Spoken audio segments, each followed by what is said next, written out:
Hey everyone, welcome back to the Secular Homeschool Revolution. I'm your host, Ashley, and today we are going to continue our conversation about dismantling white dominant culture through our homeschooling journey. We're going to discuss paternalism, power hoarding, and a sense of urgency, and we're even going to look at how these issues reflect in our own parenting. But first, let me give you a quick life update. I hope everyone took a moment to recognize Juneteenth and what that means for Black people, especially in Texas. Personally, at my house, we reviewed the Mint and Bloom unit study, and then on the weekend, we drove up to Austin on Saturday for the Stay Black and Live music festival. They had Tank and the Bangas, they had Scarface, which me and my husband are both real big fans of. And I may or may not have twerked on the big screen when Juvenile's Back That Thing came on. I literally couldn't help myself. So let's just say I definitely felt what I thought I was doing in my thighs and lower back. And I had to elevate my feet. And I was really feeling old because that didn't used to happen to me before. So we definitely had a good time. It was hot, but we made the best of it. On a personal note, my niece, who I haven't seen in several years, came to visit us for 5 days, and she's from Detroit. The last time I saw her, she was in high school, and now she's a college graduate. And she's just so beautiful inside and out. And it's cool that she's here because she has an opportunity to feature her art locally. So we're all just really proud of her. But it was interesting to see her as grown woman Dee Dee versus little kid Dee Dee. So she was just amazing, and she was a great house guest. We can't wait for her to come back this fall. Also, Parker turns 12 this week, and I'm definitely struggling. So I do this thing where I always write my kids letters throughout the year, and especially on birthdays, for big moments, funny moments, hard moments, and moments when I wasn't even my best. So, and I like to explain.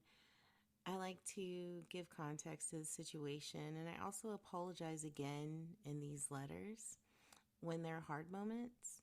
And I put them in this vintage metal lunchbox that I received at my baby shower with Parker. And all of my guests that were there at the shower wrote really kind words to future Parker.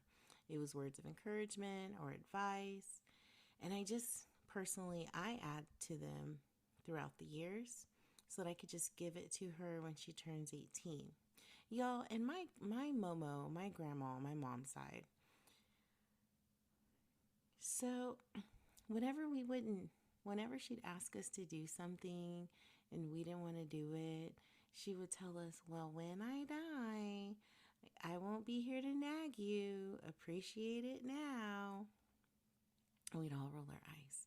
Well, she did pass, but her note to Parker, because I peeked at that one when my Momo died, was, Parker, I'll be dead by the time you read this letter. And I'm like, wait a minute. That was such I don't know. It was very on brand for her. Anyway, so I had to let you guys know that she knew she wouldn't be here by the time Parker was 18, and let Parker know that. But Parker does have fond memories of her. And, we celebrate her on her ofrenda every year for Dias de los Muertos. And we usually bake cupcakes on her birthday. So her spirit is very alive and well and celebrated. But anyway, so I am struggling to find the right words for Parker's 12th birthday letter. And I think it's because her surgery is the day after her birthday, and it's giving me a lot of anxiety. So I definitely need to fine tune my frequency so my anxiety doesn't come through my letter. Or maybe it will, and that's authentic. Um, but please send my family positive vibes this upcoming week. And hey, let's celebrate me uploading an episode 4 weeks in a row. A round of applause for consistency. Yay! So this is me transitioning to my podcast update. So my followers stalled a little this week. I mean, I'm over 100, but it wasn't much growth after that. But I am almost to 100 followers on Instagram. So if you're not following my Instagram, please go do so. It is secular underscore homeschool underscore revolution. And it's a pink profile picture of myself. And I did post a reel of our Juneteenth Saturday in Austin. And so the episode I posted last week, the Dismantling White Dominant Culture Part 1, has been super popular. So I usually average about 20 to 25 listens the first week. And this one hit 45 as of yesterday. So that is getting a lot of traction or attention. Thank you guys for listening to it. If you have, thank you for sharing it. I really appreciate it. And don't forget to, if you're listening now, don't forget to follow, push the follow button on whatever platform you're listening to. I think I'm only on Spotify and YouTube. But with all that being said, let's dive into today's episode.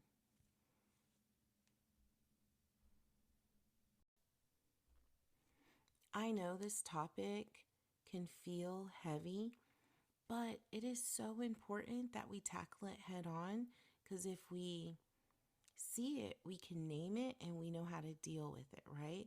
And when we can identify these issues, we start breaking through their influences. And with white dominant culture, it impacts many parts of society and especially education. So in homeschooling, it is very easy for us to unintentionally carry on these norms, especially with what we're talking about today, the paternalism, sense of urgency, and power hoarding. And not only is that reflected, or it could be reflected in our homeschooling, it also could be reflected in our parenting. And I know these ideas might sound extreme or outside of the box or even, abstract. I think I want to use the word abstract.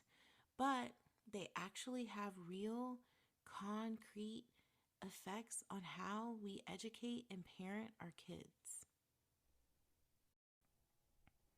All right, so let's start with paternalism. What is paternalism?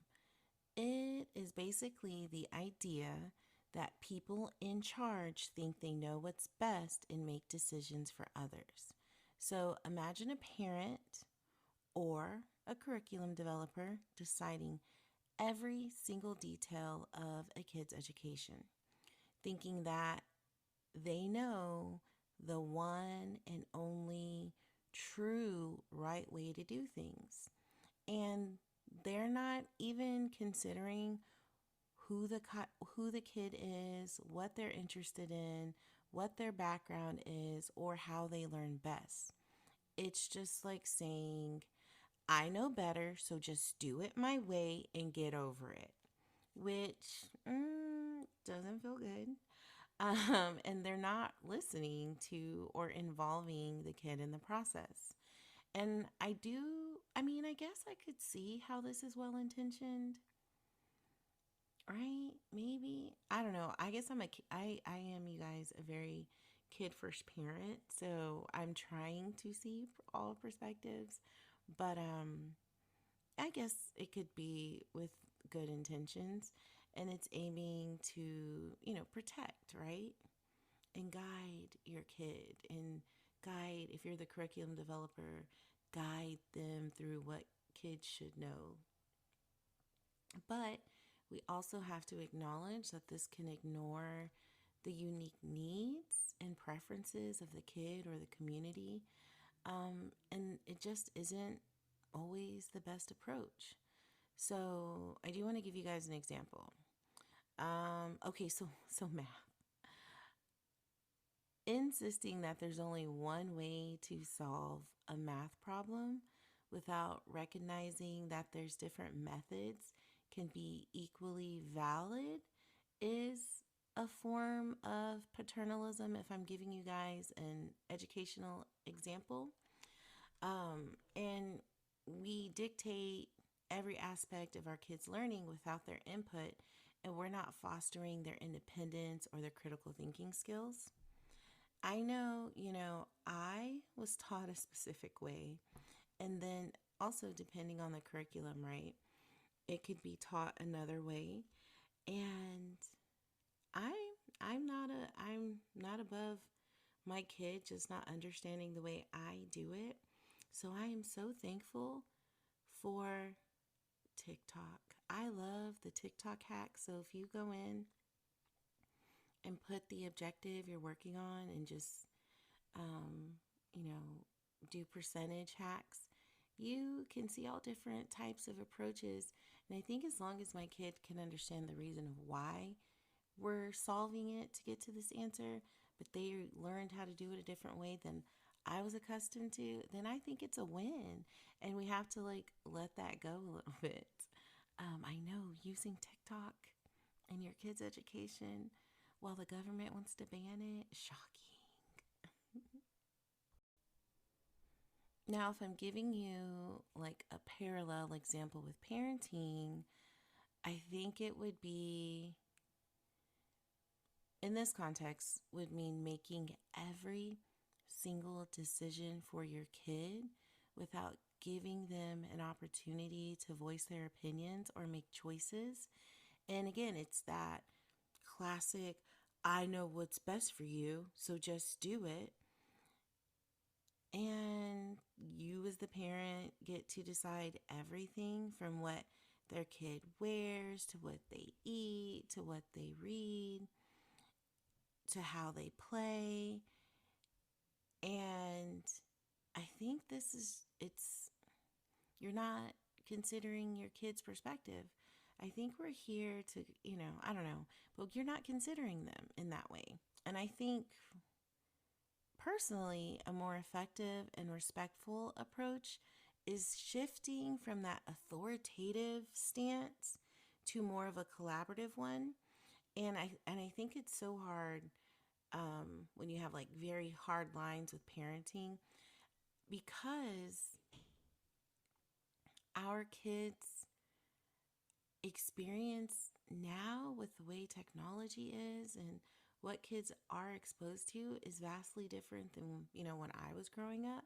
So I don't know how to be a kid in this age, and I can offer support navigating it and trying to keep up with the things that I can keep up with to see how it impacts them. And I can read a bunch of parenting books.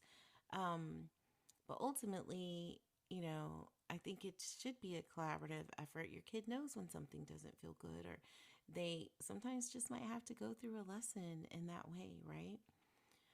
So we have to shift from this authoritative stance so we're not supporting white dominant culture in our parenting, and trust our kids a little bit. And if they make an ouch, well, then we have to talk them through the ouch, right? And what decision did they make that led them to the ouch? That way we can support their growth.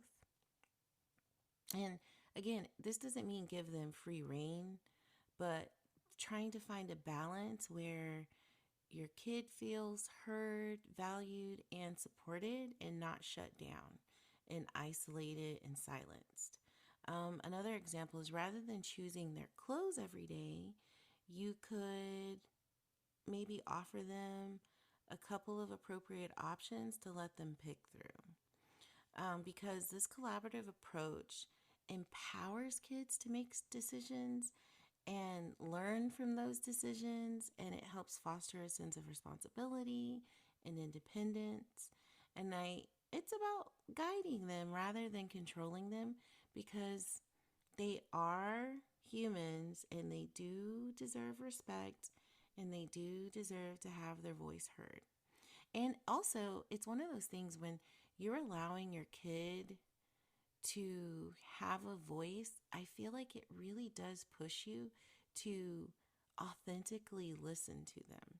Because if we're controlling them and giving them boundaries and navigating the life for them, we are just watching them to see if they're listening to our word, but we don't get to see who they truly are and how their brain works for making decisions.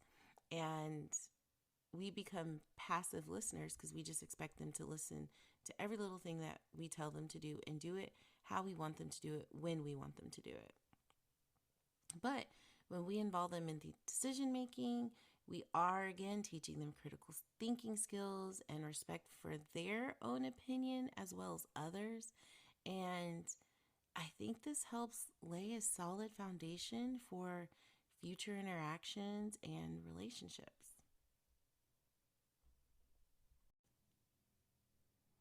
So next we're going to tackle sense of urgency and the problem with it. So this is the idea that everything needs to be done immediately without the ability to think it through, to reflect on it, and the reasoning why. It's just go, go, go, go, go. And in homeschooling, this sense of urgency can show up when we are rushing through subjects to meet deadlines. And honestly, these deadlines are arbitrary because we control the schedule, right? We can move at it at our own pace. I mean, it's nice to have goals and everything set out, but like ultimately, we can control that.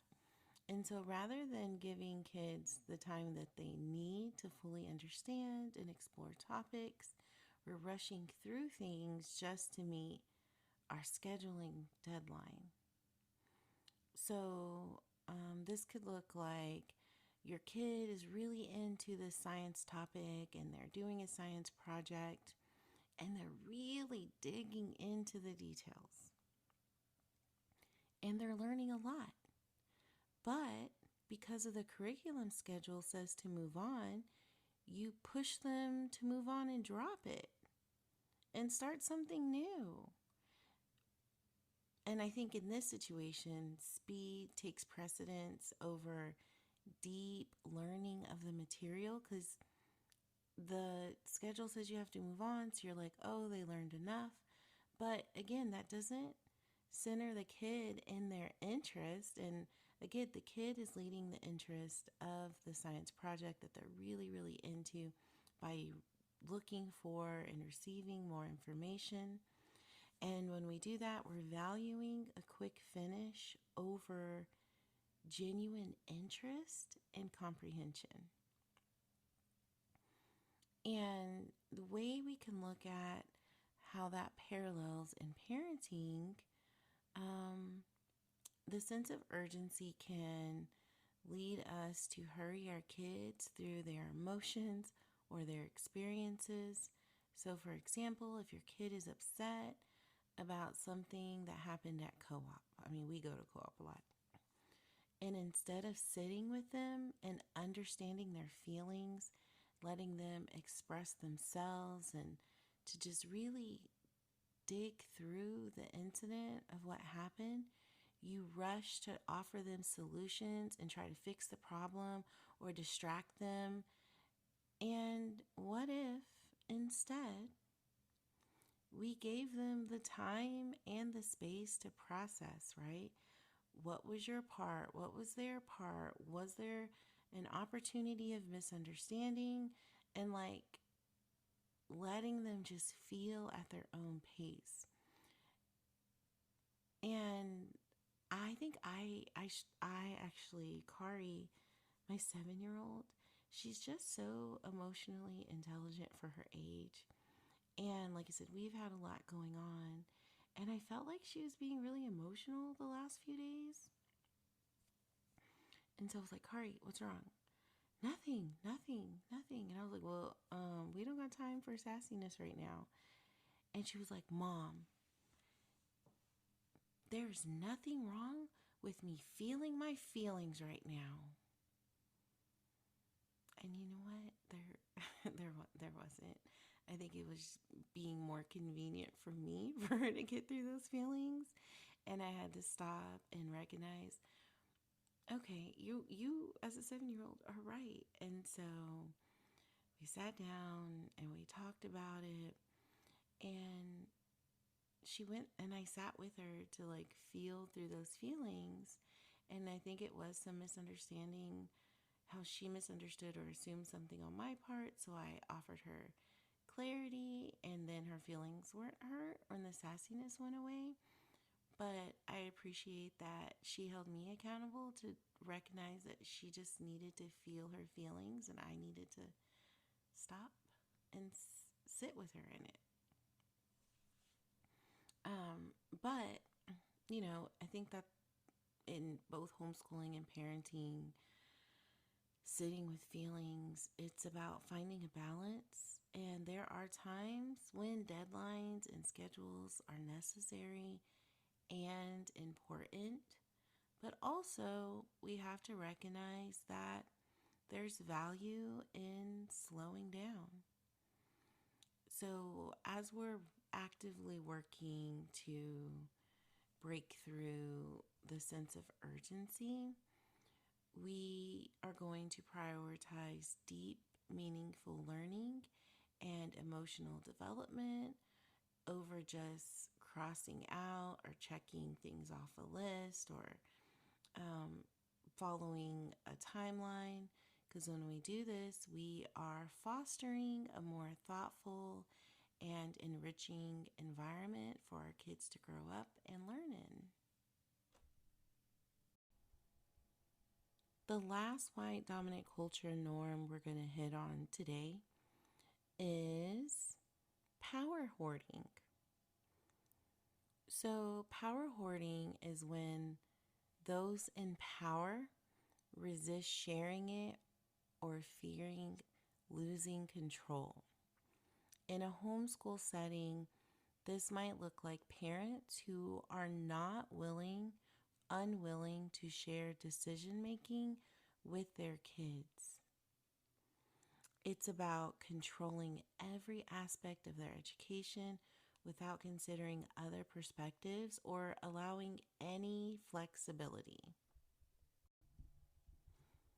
So, for example, if you insist on sticking to a curriculum without adapting to your kids' needs or interests, that is a form of power hoarding.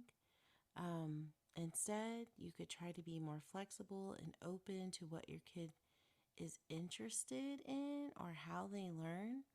And by sharing some control with them, I think you'll see how it changes their engagement and enthusiasm for learning. Um, so I know specifically we were using dimensions math, and Parker just did not enjoy it. So then it just was not, the math wasn't clicking for her. And so I respected her saying, Mom, I like math, but this is making me frustrated. And I could have focused on how much money I spent on the curriculum, but I didn't, and we pivoted. So I did give her, I just, on my personal Instagram page, I did post a picture of her finishing homeschooling last year before we went into summer break. And I did an insert or like a comment that I let her have input on her math curriculum. And she's had such a much better attitude. And so how we did it was we looked through different math. When you're looking at curriculum, sometimes they give you samples. And so we were going through the samples. And I know she definitely did not like Beast. And also, I think it's because she's such a literal thinker, and Beast is it's very conceptual. She struggled with it, but she was able to voice it. And again, I had to respect her voice. And we finally found a curriculum that she likes. It's not even a curriculum, it's me piecing together, but we use the big, awesome book of middle school math. And so we got the book, we got the workbook, we do practice. We were doing Khan Academy, but our co-op got a really cool deal for like a classroom, and so we only paid $30 for the whole year per kid. And so we're going to transition to the practice on IXL, and she's so much happier, but I had to give her the space. I had to share power with her so that she could use her voice so we could find a happy medium. And so in parenting, a parallel with parenting is power hoarding can manifest as being overly controlling and having crazy expectations and not allowing our kids to have a say in their lives. And like, it's okay if they mess up, especially as kids, because we can help support them and coach them through it. Um, because it's important that we don't raise kids that idolize perfection or that they can't make mistakes and that they have to walk on eggshells. We need to prioritize finding a balance between guidance and allowing our kids to make choices and learn from them. Um, because, okay, moving forward, what can we do? Well, when we're dismantling aspects of white dominant culture in homeschooling or parenting, understand that it takes a conscious effort and a whole lot of reflection. And it means that we have to authentically listen to our kids. We can't do performative listening. Like, we really need to give them straight eye contact, check for understanding, and learn to value, even when they're chiquitos, even when they're young, we need to value their voice and their experience and also their way of learning and being willing to adapt and share control. So, here are some tips.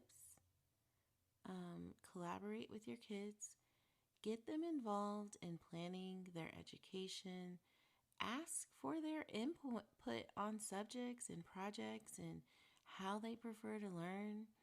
And this will empower them and make learning more engaging, more enjoyable for everyone involved because they feel empowered and heard. You didn't do unnecessary planning that they're not into. They feel good that they had a voice to, navigate their education, and you get to support them. And so it's a win-win. It's all good energy all the way around. Second, embrace flexibility. Be open to changing your plans based on your kids' interests and needs. So, if they're passionate about a topic, let them explore it. And even if that means adjusting your schedule. I know for me, like, July is my big planning month, and I can't look when Parker or Kari are looking at me in September or August and they don't like what I've planned. I can't say, well, you know what, guys, I spent a lot of time and energy here. Tough it out. Because who is that really going to do anything? It's not going to do any good for anybody. If I can just make some pivots here and there and they feel heard, I think it's a win-win again. Because flexibility shows that you value them and their interests and that you're willing to adapt and prioritize them and their needs. Next, this is always like the number one thing. I probably should have said it first. When dismantling white dominant culture, seek diverse perspectives This means use materials and viewpoints from different cultures and backgrounds. This enriches their education and it helps challenge the dominant narrative. So, for example, like if you're studying the Battle of the Alamo, don't just study David Crockett and white Texans' point of view. What was going on with the indigenous people? What was going on with the black people? What was going on with the brown people? See what was going on so that you get a more well rounded perspective of the Battle of the Alamo. But if you do that, you're going to be all annoyed at the actual Alamo. Because, like, for my kids, we studied it last year, and then we went down to the Alamo and we treated it as a moment of silence for the black and brown people's lives and indigenous people's lives that were sacrificed. But again, they wouldn't have got there if we didn't look at different viewpoints. The last one is reflect on your practices. Regularly check in with yourself. I call it a temperature check. To make sure you're not unconsciously perpetuating white dominant culture. And if your kids check you, like my Kari checked me, like don't be reactive and process what they're saying. Look in the mirror and say, is there some truth to this? Because I've been raising them to have this level of mindset. They're calling me out on myself. Is it that they're being disrespectful or are they being honest and I just don't like their honesty at this moment? Or if we're constantly having conflict, is it me? Am I the problem? My kids are Swifties right now, so it's me. Y'all, again, I'm not going to sing for y'all again, but the Taylor Swift song came up in my head. I'm not a Swiftie. I am a ratchet, trap music, chopped and screwed person. So I hear the Taylor Swift in the background. But anyway, so if they're letting you know about something, listen to them. And even if they said it in the not so nice tone, give them a moment to say, hey, is that how you genuinely want to talk to me?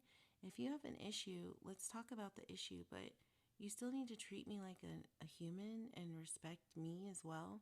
But I'm open to doing a temperature check with you so that we can navigate through this in a much more pleasant way, because nobody wants to be under this house super angry all the time.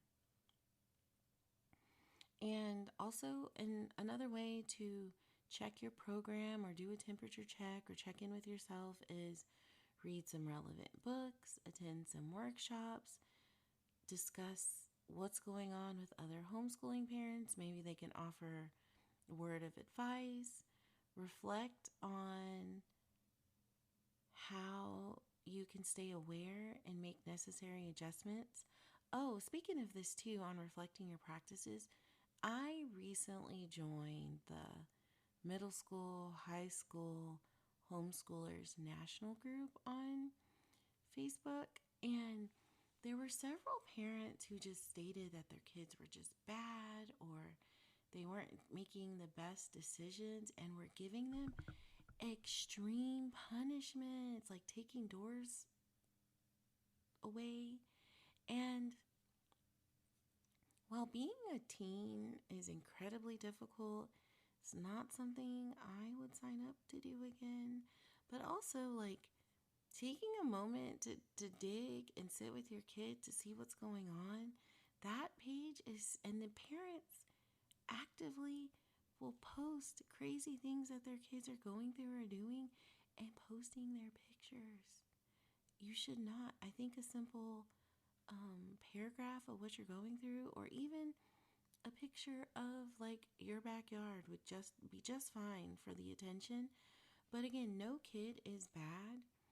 Usually when a kid is struggling, it's because they really need help navigating through a certain feeling, a certain difficulty in their life, and sit with them in that. And depending on your relationship up until that point, they may need a little bit more time than the 1 to 2 minutes you're willing to talk to them.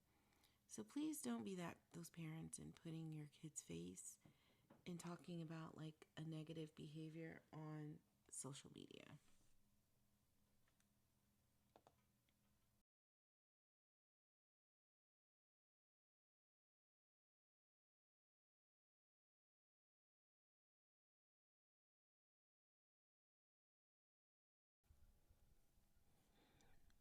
Thank you for joining me today on this important topic, part 2 of dismantling white dominant culture in our homeschooling journeys. Please remember that dismantling these cultural norms in our homeschooling journey is a journey, and it's okay to make mistakes along the way. What is important is that we're committed to showing up every day and doing the work. We are creating a more inclusive, thoughtful, and empowering education for our kids. If you have any thoughts or experiences, please feel free to reach out to my Instagram, which is secular_homeschool revolution, and I'll be happy to engage with you. Don't forget to follow and subscribe. Keep learning and growing with your kids. Keep revolutionizing your education. And this is Ashley signing off from the Secular Homeschool Revolution.